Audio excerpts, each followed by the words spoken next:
Microbiologia. Mas o que é microbiologia? Microbiologia não é simplesmente o estudo, dos micróbios, dos germes.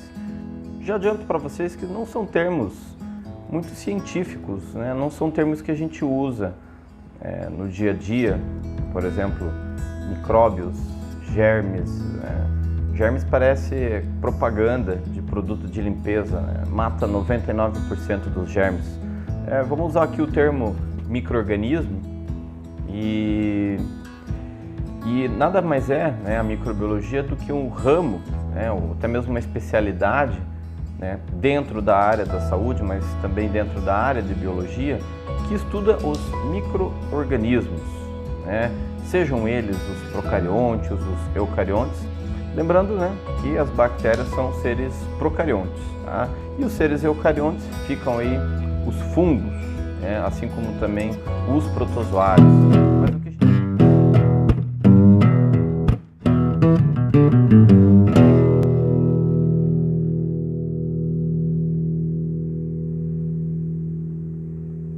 A bactéria ela é formada por diversas estruturas. Uma das primeiras estruturas é a membrana celular. A membrana celular ela é igual à nossa membrana celular que nós temos nas nossas células, obviamente que com algumas particularidades, mas muito semelhante. Ao redor da membrana celular, nós temos uma estrutura chamada parede celular. Essa parede celular ela é composta por polímeros, compostos de açúcares e alguns oligopeptídeos, e ela é responsável por manter a estrutura da bactéria. Sem a parede celular, a bactéria explodiria, porque é ela que dá formato à célula bacteriana. Então aqui em vermelho está para vocês a parede celular. Uma outra estrutura que está presente em algumas bactérias, mas não em todas, no caso aqui os bacilos gram-negativos, é o que a gente chama de membrana externa. Essa membrana externa, ela lembra um pouquinho ali da membrana celular, mas ela dá algumas características de proteção para a bactéria. Um outro componente importante da bactéria, obviamente, é o seu DNA, o seu cromossoma, que ele não tem uma membrana nuclear, então ele fica solto no citoplasma. Nós temos os ribossomas, que são responsáveis pela síntese proteica. Dentro do citoplasma, nós temos diversas enzimas e proteínas que são responsáveis por produzir e degradar elementos que são fundamentais para a bactéria. E a bactéria ainda apresenta duas grandes estruturas, que são os poros, que a gente chama de porinas, porque são compostos proteicos, e essas porinas são responsáveis por tirar resíduos celulares, trazer outras substâncias para dentro da célula bacteriana. E a bactéria também tem o que a gente chama de bomba de efluxo, que são essas estruturas responsáveis por jogar para fora coisas ruins e para dentro coisas boas. Uma das classificações mais importantes das bactérias ela é baseada na coloração de Gram. Vocês já vão ver como é que é feita uma coloração de Gram quando a gente for mostrar as imagens do laboratório. Mas as bactérias, didaticamente, elas são divididas em dois grandes grupos, depois eu vou falar dos outros, que são as suas formas em cocos, em bolas, e tem as formas que são bacilos. Então, isso que é importante a gente já aprender. Existe um outro tipo que são as bactérias que são em formas de espirais, que por exemplo, causa sífilis, que causa leptospirose. Mas as mais importantes são os cocos. E os cocos, eles podem ser divididos em gram-positivos e gram-negativos. Assim como também os bacilos, que eles são divididos em bacilos gram-positivos e temos os bacilos gram-negativos. Com essa divisão didática, nós vamos poder classificar as bactérias e juntá-las em grupos. Tá? Mas vamos lá, como é que se faz o gram?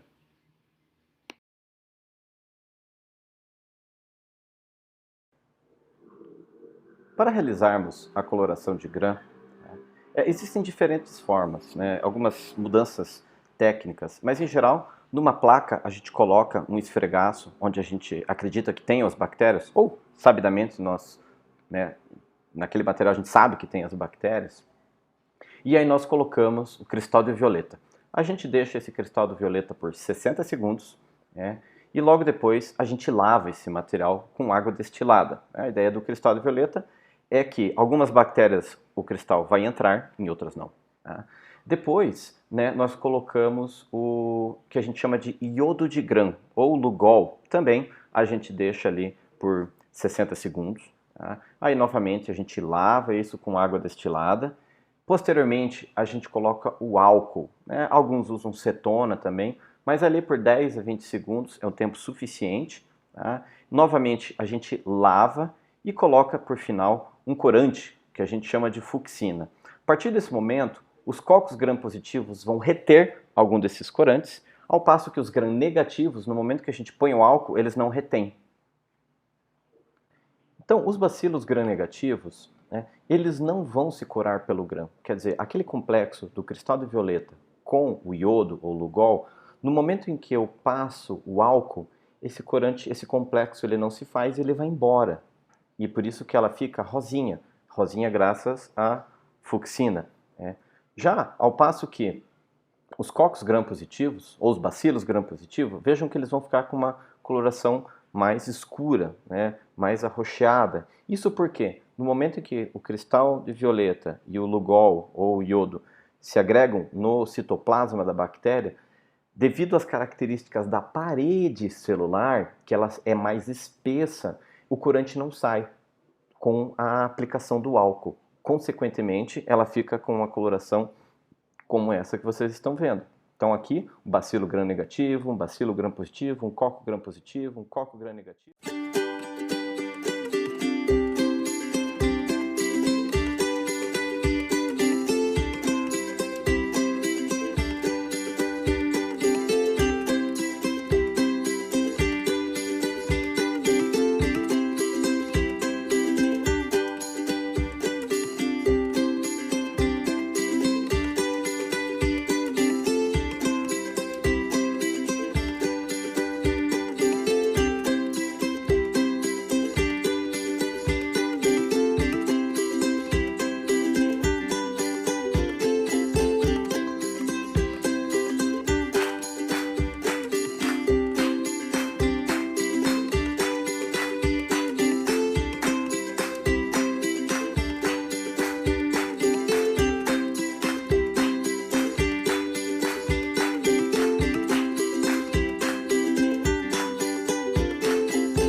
Então, esse é o aspecto que nós temos da coloração quando nós pegamos o microscópio, colocamos a lâmina no microscópio e observamos. Então, fica bem claro, né, o bacilo gram-negativo, o bacilo gram-positivo, os cocos gram-positivos e aqui embaixo os cocos gram-negativo.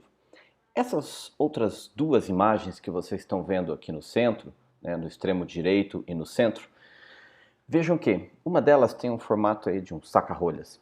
Isso aí são bactérias em forma de espirais, que é geralmente representada pela bactéria que causa a sífilis, que é o Treponema pallidum, e aqui do outro lado, uma bactéria que causa infecções respiratórias, também causa uretrite, que são as clamídias, as legionelas, os micoplasma, que são bactérias que também, junto com o Treponema pallidum e a Leptospira, não são possíveis de serem visualizadas no microscópio pela coloração de Gram. Para identificação dessas bactérias, a sua visualização no microscópio demandam outros tipos de colorações que não são rotineiramente utilizadas nos laboratórios. Agora vamos falar um pouquinho né, dos principais micro-organismos que representam esses grandes grupos, né, os cocos, os bacilos, gram-positivos e gram-negativos. Já comentei com vocês sobre as bactérias que têm forma de espiral, que causam sífilis, causam leptospirose.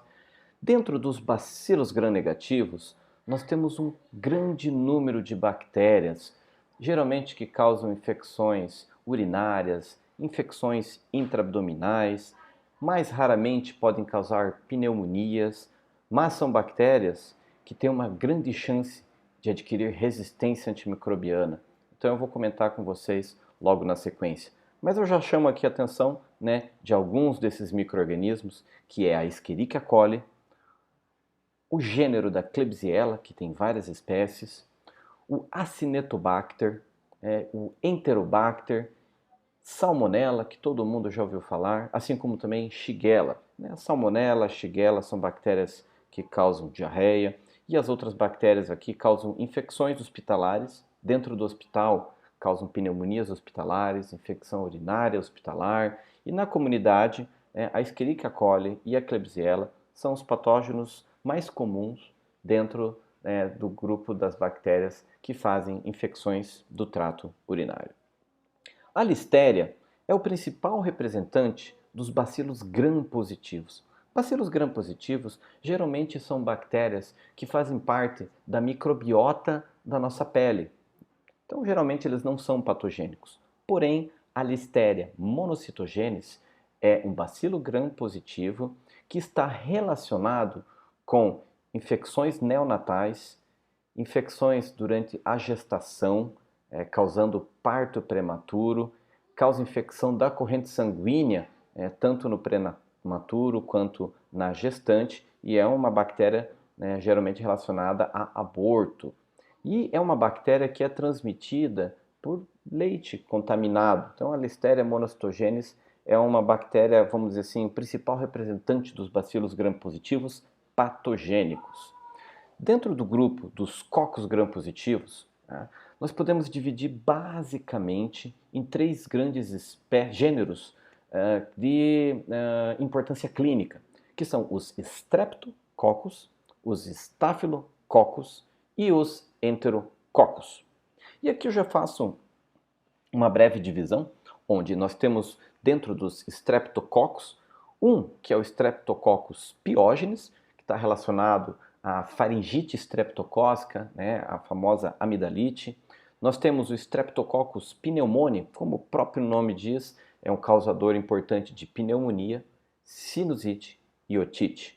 E o outro grupo é o Streptococcus, que tem várias espécies, mas nós englobamos eles dentro do grupo viridans, que geralmente contamina a cavidade oral e pode fazer endocardite, quando eles caem na corrente sanguínea e vão parar numa válvula cardíaca, fazem uma infecção dessa válvula chamada de endocardite, uma doença extremamente grave. Os Staphylococcus aureus são uma das bactérias mais importantes, é um dos principais representantes dos cocos gram-positivos e é uma bactéria que habita a nossa região nasal e a pele. Então é uma bactéria muito relacionada às infecções de pele, assim como também dentro do hospital aquelas infecções do sítio cirúrgico, porque estando na pele elas infectam a área ali onde tem a ferida operatória, assim como também está relacionada a infecções por implantes. Então imagina quando vai colocar uma prótese mamária, vai colocar um catéter intravascular, essa bactéria, por estar na pele, próximo desses materiais, também é um agente patogênico relacionado a implantes. O Staphylococcus que eu botei ali, CN, é porque ele é chamado de coagulase negativo, ao passo que o Staphylococcus aureus é um coagulase positivo. Existe um teste que diferencia os Staphylo aureus e os Staphylos não aureus, que se chama o teste da coagulase, que vocês vão ver mais para frente. E, por último, os enterococos. Entero, intestino, cocos. Então, são cocos gram-positivos que estão presentes no nosso trato digestório e são bactérias relacionadas às infecções urinárias, pela proximidade com o trato urinário, e também são bactérias que causam infecções intraabdominais. O paciente faz uma cirurgia que tem que cortar o intestino, se essa bactéria cair dentro da cavidade abdominal, pode causar infecção. E o Enterococcus também é uma bactéria que pode causar endocardite. Como eu falei lá, o Streptococcus, quando tiver alguma lesão da boca, cai na corrente sanguínea e vai para o coração, aqui é a mesma coisa. Quando o Enterococcus está no intestino e por alguma alteração ele cai na corrente sanguínea, ele pode causar uma endocardite. Aqui, esse LMC é o grupo daquelas bactérias que eu falei que a gente não consegue visualizar pelo grão, porque elas não têm uma parede celular completa. Dentro desse grupo está Legionella, Mycoplasma, Clamídia, Clamidófila, que causam geralmente infecções respiratórias e uretrites. E, por último, do grupo dos cocos gram-negativos, na minha opinião, os dois patógenos mais importantes ficam aqui a Neisseria, e a Neisseria existem basicamente duas espécies importantes, que é a meningitidis, como o próprio nome diz, um patógeno causador de meningite bacteriana, e a Neisseria gonorreia, como o próprio nome diz, é o agente relacionado à gonorreia. E outros aí também importantes, o Haemophilus influenza, um agente que causa pneumonia, sinusite, otite, e a Moraxella catarrhalis, também, assim como o Haemophilus, um agente causador de pneumonia, sinusite e otite. Bom, agora eu vou falar um pouco sobre cada micro-organismo. Eu não vou falar todos, obviamente, são centenas, mas eu vou comentar sobre os mais importantes do ponto de vista da microbiologia clínica humana. Então, a Escherichia coli vai ser, acho que, o principal patógeno gram-negativo que nós vamos abordar aqui nessa aula. E ela pertence ao grupo das Enterobacterales, a família Enterobacterales. Então, é um bacilo gram-negativo, como todos os membros da família Enterobacterales, e é uma bactéria que está presente na água, no solo, em vegetações, e faz parte do nosso microbioma, então ela faz parte do nosso intestino. Geralmente, é uma bactéria que a gente chama de comensal. Ela mora ali e não faz mal. Mas quando que essa bactéria pode se tornar patogênica? É quando ela adquire genes que expressam o que a gente chama de virulência. Então, esses genes eles podem ser adquiridos através de plasmídio, que são elementos genéticos móveis que uma bactéria transmite de uma para outra. Pode ser também por bacteriófagos, que são vírus que contêm DNA bacteriano que passa de uma bactéria para outra. Ela é o que a gente chama de um anaeróbio facultativo, isso é, se o meio não tem oxigênio, essa bactéria também vai sobreviver. Ela fermenta a glicose, então isso é importante, que é uma das formas de fazer a identificação dessa bactéria, através da fermentação da glicose. Ela apresenta uma cápsula, então naquela membrana externa, como eu comentei anteriormente com vocês, ela tem uma cápsula que protege ela de situações adversas do meio externo. Ela reduz o nitrato. Isso significa que se a gente fizer um exame de urina e aparecer lá o teste nitrito positivo, é porque nesse teste a bactéria apresenta uma enzima que reduz do nitrato para o nitrito. Então isso ajuda a gente no diagnóstico das infecções urinárias. E o gênero da Escherichia, ela apresenta várias espécies, mas obviamente que a Escherichia coli é a mais importante e é a mais importante do ponto de vista patogênico. Essa bactéria ela apresenta diversos antígenos. O que é antígenos? São moléculas que estão presentes na superfície, ou às vezes até mesmo não na superfície, dentro da bactéria, mas que podem ser reconhecidas como patógenos pelo nosso sistema imunológico. E os principais antígenos, eles são o tipo O, K e o H. E, além disso, alguns sorogrupos antigênicos eles estão relacionados a maior virulência. Por exemplo, a presença de adesinas. O que são adesinas? São antígenos que ajudam a bactéria a grudar nas nossas células, nas células, seja do epitélio urinário, fazendo infecção urinária, no epitélio intestinal, fazendo diarreia. Então, elas usam essas adesinas como um fator de patogenicidade.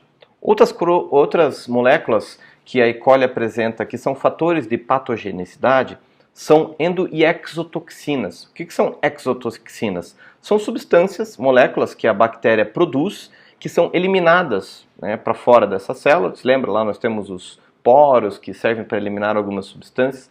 E essas exotoxinas também podem provocar lesão das nossas células, por exemplo, lesões das nossas células intestinais, gerando então a diarreia.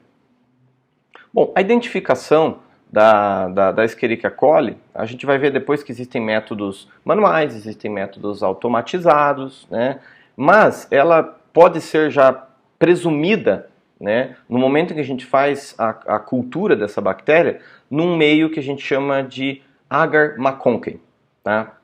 Então, o agar-McConkey é um meio seletivo para bacilos gram-negativos, os cocos gram-positivos quase não crescem, né? E ela apresenta uma morfologia, né, e um cheiro característico, né? Então, nesse meio de cultura, as colônias elas apresentam um tamanho médio a grande, não são colônias muito pequenininhas, elas têm o que a gente chama de aspecto seco, né? Na hora que você observa, ela não parece úmida, vamos dizer assim. Os bordos delas são discretamente irregulares, tá?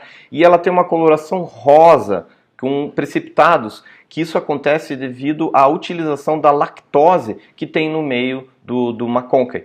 Então isso é um fator importante na hora que a gente pega uma placa de McConkey, está crescendo um bacilo gram-negativo e a gente identifica essas características que a gente fala, isso aqui está com cara de ser E. coli. Tá? Além disso, como eu falei, a fermentação da lactose, ela tem um odor forte, né, que é característico não só da E. coli, mas também de todas as bactérias que fermentam a lactose. Tá? Existem, tá, algumas E. coli que podem ser lactose negativa, quer dizer, não apresentam vamos dizer assim, essa reação, mas isso é muito infrequente. Tá? Então, lembrando que nós temos kits comerciais, né, para fazer a identificação quando a gente tem um bacilo gram-negativo que cresceu no McConkey, né, nós temos alguns testes bioquímicos que a gente pode realizar para caracterizar ela como a E. coli. Tá? Mas na rotina da maioria dos laboratórios a gente usa os métodos automatizados, né? E obviamente que para confirmar que aquilo ali realmente é uma Escherichia coli, né, a melhor metodologia é a biologia molecular, através da reação em cadeia da polimerase, mostrando lá, né, que o DNA dessa bactéria é realmente de uma Escherichia coli.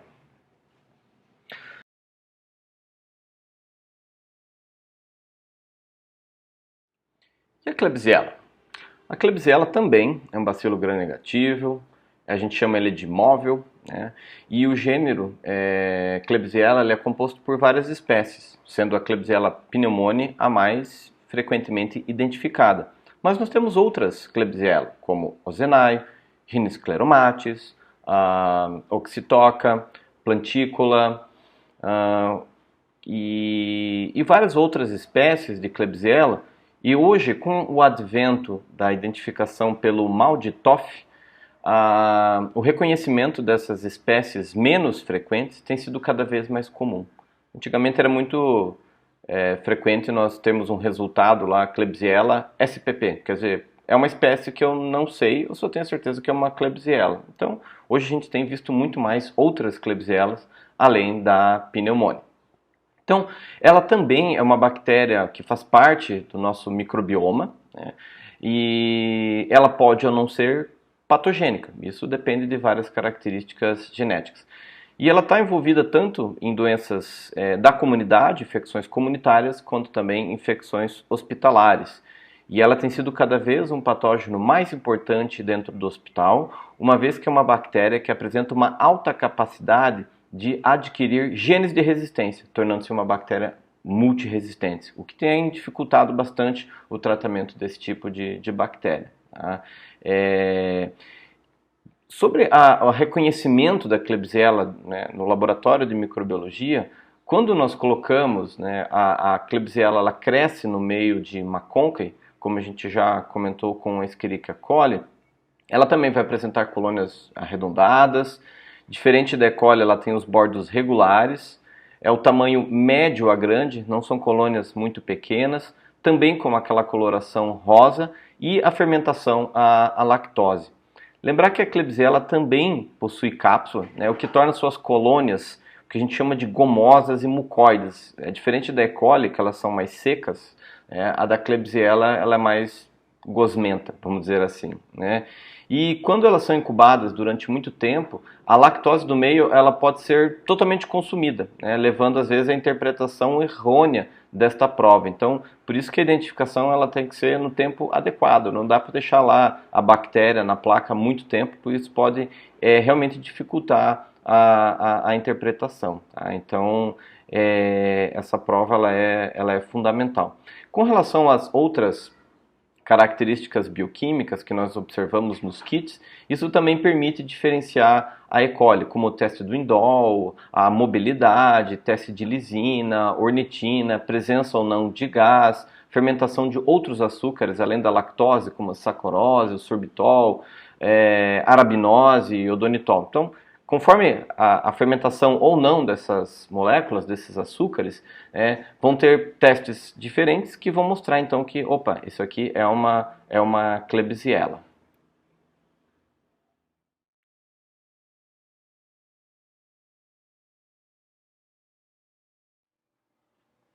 O Acinetobacter é um gênero dentro dos bacilos gram-negativos composto por diversas espécies. Embora comumente a gente chame o Acinetobacter de Acinetobacter baumannii, na realidade ele deveria ser chamado de Acinetobacter complex baumannii ou complexo baumannii. Esse seria o termo mais adequado, mas na prática a gente acaba utilizando só Acinetobacter baumannii. Embora também isso do ponto de vista prático, clínico, a identificação da espécie com a total fidelidade, ela não é necessária. Já para fins epidemiológicos, aí sim, a identificação exata ela pode ser necessária, mas ela vai precisar, obviamente, de testes mais específicos, como, por exemplo, o mal de Toff, e muitas vezes o próprio mal de Toff pode errar. Aí realmente só por biologia molecular, para nós termos certeza de qual que é a real espécie desse Acinetobacter. O Acinetobacter ele é isolado de múltiplas fontes, ele pode sobreviver em superfícies, por isso que ele é um patógeno muito frequente dentro do hospital, porque é uma bactéria que consegue sobreviver nos meios mais adversos, em superfícies de equipamentos hospitalares, na parede, em diversos materiais. Isso faz com que seja uma bactéria que fique persistente no ambiente, facilitando a colonização dos pacientes e a sua disseminação entre eles. E o grande problema dessa disseminação do Acinetobacter é que, na maioria das vezes, o Acinetobacter baumannii ele é resistente à grande maioria dos antibióticos, sobrando ali em torno de uma ou duas opções no máximo de tratamento. Pelo menos essa é a nossa epidemiologia local. Com relação à identificação do Acinetobacter, no agar, no agar-sangue, após umas 24 horas, ele apresenta colônias médias, geralmente esbranquiçadas, um pouquinho amarelada, são gomosas e ela tem uma cavidade côncava. Já no maconque, que é geralmente que a gente mais acaba usando para identificação de bacilos gram-negativos, ela apresenta uma colônia rósea, que varia às vezes de um tom mais claro, levemente escuro. E em alguns Acinetobacters pode haver expressão de cápsula, o que torna daí sim as colônias um pouco maiores, mais gomosas, mais gosmentas. Em alguns casos pode oxidar a lactose, produzir aquela coloração rósea que a gente vê em Klebsiella, em E. coli, tá? Igual às outras bactérias que fermentam a lactose. O Acinetobacter também tem outras características bioquímicas, como oxidase negativo, a motilidade dela é negativa. É uma bactéria que tem capacidade de crescimento em temperaturas mais altas, chegando até ali 42, 44 graus, o que às vezes diferencia de outras bactérias que não têm essa capacidade de crescimento. Lembrar que o Acinetobacter, então, é uma bactéria que raramente causa infecções na comunidade, é uma bactéria que causa geralmente infecções hospitalares.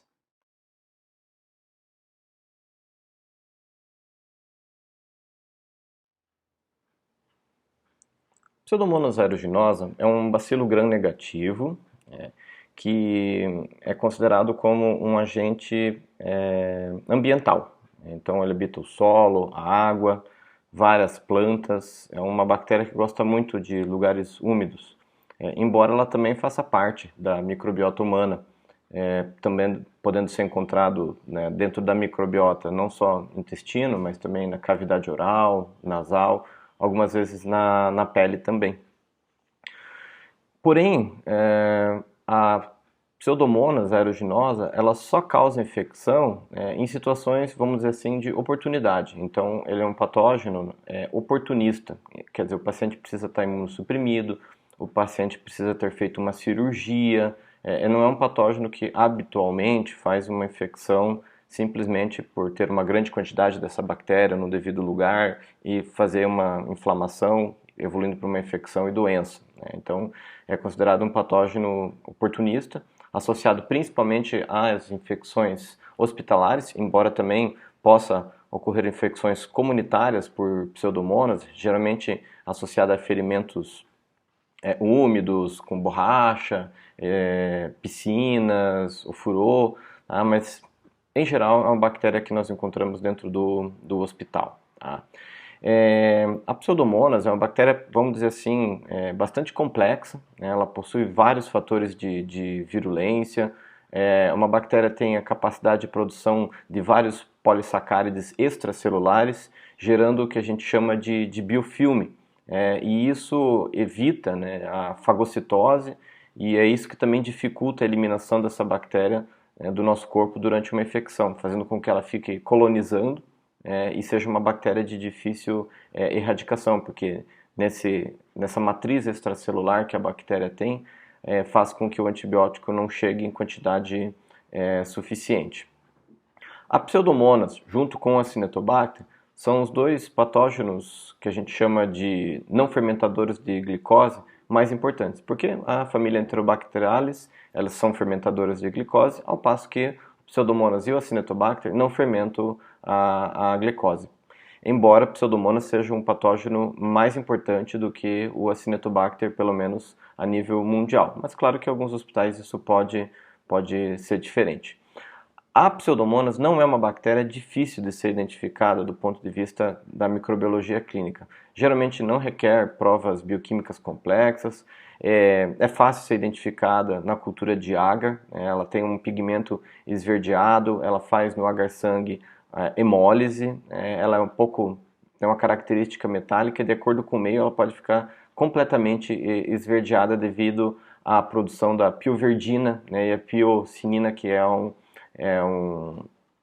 uma substância produzida pela Pseudomonas bem característica. Além disso, ela tem um odor também muito característico que é chamado de maçã verde, né? Embora nem sempre eu acho que isso seja uma verdade.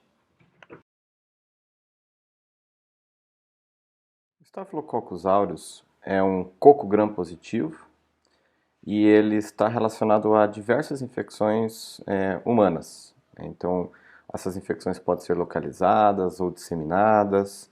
Além disso, né, o Staphylococcus aureus é uma bactéria que pode tanto causar doença pela própria bactéria, isso é, uma invasão direta, promovendo infecção e depois a própria doença, mas ela também pode causar doença relacionada à produção de toxinas.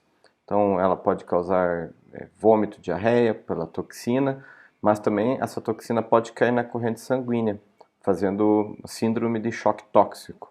Então, lembrar que o Staphylococcus aureus é uma bactéria extremamente agressiva, está relacionada a infecções leves na pele, mas também pode fazer infecção disseminada com choque. Os Staphylococcus, eles são micro-organismos de forma esférica, que podem ser identificados na coloração do Gram como agrupados em cachos ou 2 a 2, embora aos pares geralmente seja mais frequente no Streptococcus pneumoniae, mas o agrupamento em cachos lembra muito o Staphylococcus aureus. E quando você identifica um coco gram positivo na cultura, na placa de Petri, utilizando o agar-sangue, geralmente ela ocorre rápido, o crescimento é em menos de 24 horas, as colônias elas são discretamente elevadas, um pouco achatadas, convexas, essa também é uma outra característica. O tamanho dela, diferente de outras bactérias, os bacilos gram-negativos, que podem fazer colônias maiores, o Staphylococcus aureus faz colônias pequenas, até médio tamanho e uma coloração esbranquiçada, né, podendo ser também um pouco amarelada. E é essa característica amarelada, esse pigmento amarelado, que lhe confere o nome do Staphylococcus aureus. Lembrando que os outros estáfilos não áureos nem sempre têm essa coloração amarelada. E obviamente que essa pigmentação mais amarelada, para que ela seja melhor evidente, o Staphylococcus aureus precisa ficar mais tempo ali na placa, geralmente 48 a 72 horas, para que ele fique mais evidente. Mas obviamente que na microbiologia clínica a gente tem pressa em fazer a identificação, teste de suscetibilidade, então geralmente a gente não deixa essa placa por mais de 24 horas, simplesmente para ver essa coloração. Mas é uma característica importante. Outro fato relevante na identificação do Staphylococcus aureus é que uma das provas que diferencia os estafilococcus dos streptococcus é a prova da catalase. Então, geralmente, os streptococcus são catalase negativo, e o Staphylococcus, seja o aureus e os outros estafilococcus, eles são catalase positivo. E o que é a prova da catalase? Simplesmente, no momento que você coloca peróxido de hidrogênio, a famosa água oxigenada, começa a se formar bolhas, quando você coloca numa plaquinha, você coloca ali uma colônia de Staphylococcus, joga o peróxido de hidrogênio e aquilo ali começa a formar bolhas. Então essa é uma prova da catalase positiva, tá? O catalase reagente. E depois, para a separação do Staphylococcus aureus dos outros estafilococcus, também existe uma prova bastante simples, que é o que a gente chama de prova da coagulase. Então, no momento em que você faz essa prova, você já consegue diferenciar quando a bactéria é coagulase positiva, no caso o Staphylococcus aureus, ou coagulase negativo são os outros estafilococcus. Embora às vezes possam acontecer coagulase negativo, genericamente chamando, que apresentam a prova da coagulase positiva.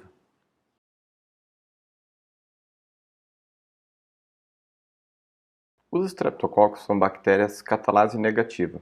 Então, diferente dos estafilococcus, que são catalase positivos, no momento que você pega uma colônia de streptococcus e coloca numa lâmina com peróxido de hidrogênio, ele não vai fazer aquelas bolhas como acontece com os estafilococcus.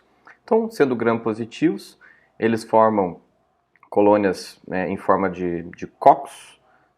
Esses cocos geralmente estão agrupados aos pares, quando a gente faz a coloração pelo gram, mas também pode fazer formato em cadeias, então um atrás do outro. Os streptococcus, eles são bactérias que a gente chama exigentes do ponto de vista de crescimento. Então muitas vezes eles precisam de meios um pouco mais complexos do que qualquer agar nutriente. Geralmente precisa suplementação com sangue, então precisa ser o agar sangue para que o seu crescimento seja adequado. E os streptococcus, existem diversas espécies, diversos grupos, e essa diferenciação é que causam as diferentes apresentações clínicas. Então, por exemplo, o streptococcus que causa a faringite bacteriana não é o mesmo que causa a pneumonia. Aqueles que causam celulites e erisipelas, infecções de pele, não são os mesmos que podem causar endocardite, que causam infecções ósseas. Então, isso varia de acordo com a espécie. O Streptococcus, no crescimento em meio líquido, eles formam arranjos, como eu falei, em pares ou em cadeias. Eles crescem razoavelmente em agar-sangue. E as suas colônias, elas são geralmente pequenininhas, são puntiformes. E o que ajuda na diferenciação, que serve até como uma classificação dos streptococcus, é a sua capacidade de hemólise. Como assim? Então, quando o meio utilizado para a cultura é o agar-sangue, existe uma reação onde ocorre a destruição dessas hemácias, desse agar misturado com o sangue, fazendo o que a gente chama de hemólise. Então, aquele agar-sangue que é vermelho, onde ocorre a hemólise, ele fica mais transparente, mais amarelado, como se fosse só o agar. Então, existem 3 tipos de hemólise, vamos dizer assim, de classificação. A beta, que seria aquela hemólise total, O alfa, que é uma hemólise parcial, e o gama, que na realidade não é uma hemólise, é a ausência da hemólise. Então são essas três classificações dos streptococcus. Então tem o beta hemolítico, alfa hemolítico e o gama hemolítico. Além disso, né, os streptococcus de cada uma dessas classificações de hemólise podem ser divididos em grupos. Então o streptococcus beta-hemolítico, por exemplo, ele pode ser dividido em 5 grupos, né, que é o que a gente chama de grupos dentro da classificação sorológica de Lancefield. E elas são baseadas no quê? Em algumas moléculas, né, que a gente chama de antígenos, que estão na parede celular, né, dos streptococcus. Já os streptococcus alfa e gama hemolítico, eles não têm essa classificação de Lancefield. Só para vocês terem uma ideia, o streptococcus que causa a faringite bacteriana, ele é um streptococcus beta-hemolítico do grupo A de Lancefield, né? Então, e a espécie é o Streptococcus pyogenes. Já o Streptococcus agalacti, ele também é beta-hemolítico, ele faz parte do grupo B de Lancefield.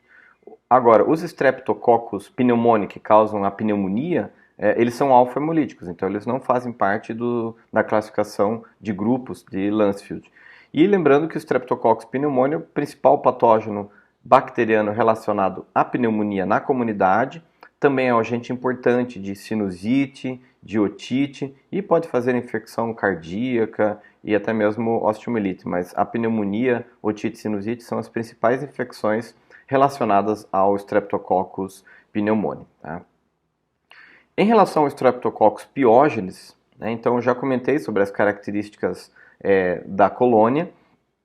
Lembrar que é uma bactéria que causa tanto faringite streptocócica e também o Streptococcus pyogenes é a bactéria que está relacionada a uma infecção chamada de erisipela. Lembrando que ele também pode fazer celulite cutânea, mas a celulite do Streptococcus é menos frequente do que a celulite do Staphylococcus aureus. Então, existe essa diferença. Uma outra espécie de Streptococcus é o Streptococcus agalacti. E ele é um micro-organismo que está relacionado a infecções perinatais. Então, acomete recém-nascidos prematuros que têm a sua imunidade muito reduzida, acabam indo para uma UTI neonatal. Esses bebês eles têm uma maior chance de fazer infecção pelo Streptococcus agalacti. Então lembrar aí de galacti, leite, bebê, essa é a relação para a gente lembrar de qual infecção esse grupo de Streptococcus está relacionado.